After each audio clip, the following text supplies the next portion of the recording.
சுக்கிர பகவான் பிறப்பு கதை. இறந்தவர்களையே உயிர்ப்பிக்கும் சக்தி இருந்த ஒரே குரு யார் தெரியுமா? அவர்தான் சுக்கிர பகவான். மகரிஷி பிருகுவுக்கும் காவியமாதாவுக்கும் பிறந்தவர் சுக்கிரன்.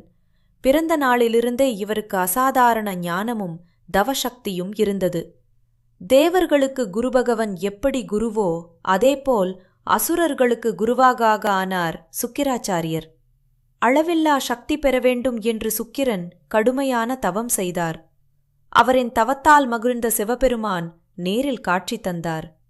அப்போது சுக்கிரன் கேட்ட வரம் என்ன தெரியுமா? இறந்தவர்களையே மீண்டும் உயிர்ப்பிக்கும் மிருத சஞ்சீவனி மந்திரம். சிவபெருமான் அந்த அரிய மந்திரத்தை சுக்கிரனுக்கு அருளினார்.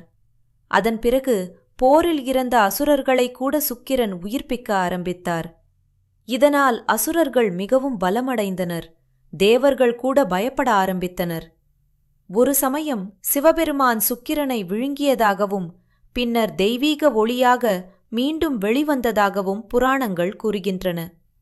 அழகு, காதல், செல்வம், ஆடம்பரம் இவற்றின் காரகராக இன்று வரை சுக்கிர பகவான் வணங்கப்படுகிறார். இன்னும் இதுபோன்ற புராண கதைகளுக்கு ஃபாலோ பண்ணுங்க.